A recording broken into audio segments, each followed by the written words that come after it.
This is your ally. You merely adopted the dark.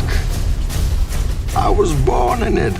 Are you tired of getting a dick in your ass by Nightblades? Well, maybe you've decided that you want to join them. So here's a guide showing you how to level up your Nightblade and what build to use. Alright guys, so I'm going to show you what abilities you should be using while leveling a Stamina Nightblade, obviously. So I kind of played with this a little bit. Obviously you got to start with abilities that you get early on.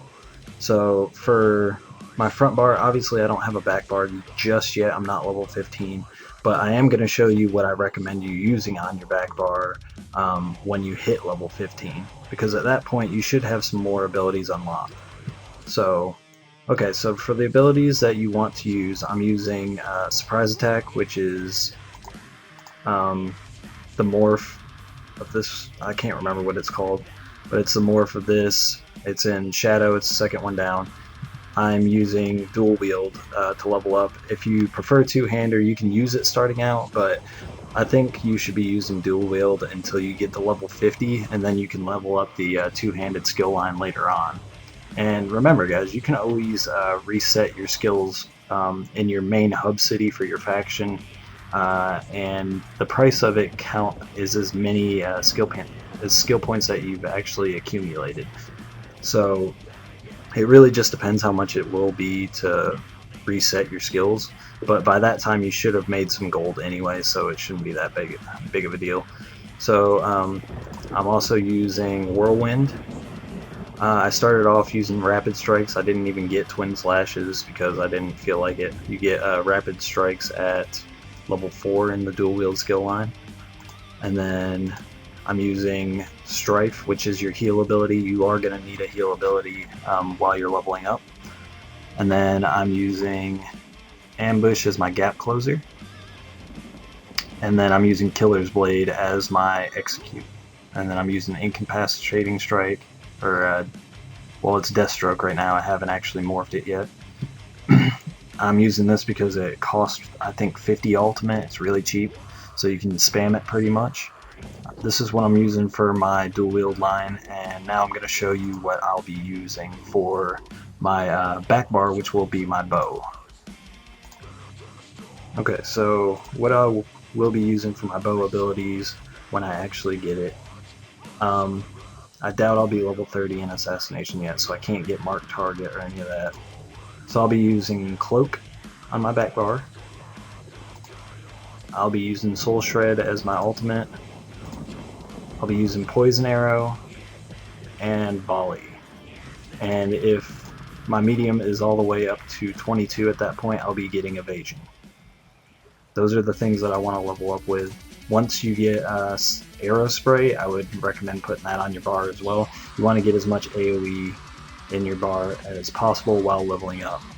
So, considering the fact that I use a bow a lot when I'm playing Nightblade, if you guys don't know, I'm from Xbox and I already have a Nightblade leveled up on there and decked out and gear and everything. I'm just starting out on a computer because I don't enjoy playing it on Xbox anymore. So, the reason I picked Wood Elf as my race is because I like to use my bow a lot and I like to gank a lot when I'm in Cyrodiil. So the two races that you want to pick will either be Wood Elf or Breton. You get Breton if you like to use your two-hander more, you get Wood Elf if you like to use your bow more. If you want to do a gank build, then I recommend Wood Elf. If you want to be able to duel better and fight more consistently, I would prefer Breton. You could even go Imperial if you have it available.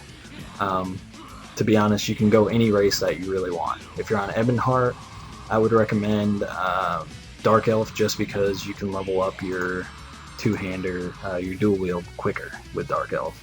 That's one of their passives. Now, if you didn't know, the Wood Elf's skills are you level up your bow faster, decrease fall damage, stamina recovery, max stamina, disease resistance, and stealth detection. It increases your damage done while you're in stealth. So actually poison and disease resistance is pretty good considering how much people are using the Viper set right now. So that's actually kind of helpful as well.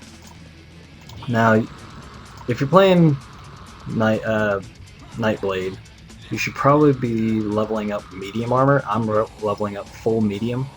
You can go medium, light, and heavy on some slots there and level them all up just in case.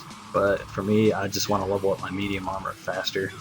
If you're playing Magicka Nightblade, you want to level up your light armor. Heavy, I couldn't see why you would want to level up heavy unless you're playing like a tank Nightblade for some reason. You can do that. I mean, anything's possible, I guess. So, yeah, guys, that's pretty much what I'm going to be doing here. I'm only going to stick with dual wield until I'm done leveling, and then I'm going to level up two-hander more than likely, because it's just better. You get an extra heal.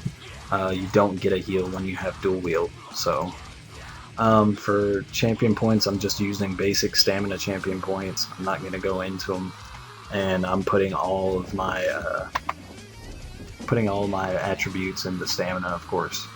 So yeah, guys, if you have any more questions about what you can do to level faster, then just put them in the comments below and I'll answer for you. I'm pretty good about answering most questions. I also have a guide on the best places, the best place that I think there is to grind right now, and I have that video. I'll link that at the end of the video as well.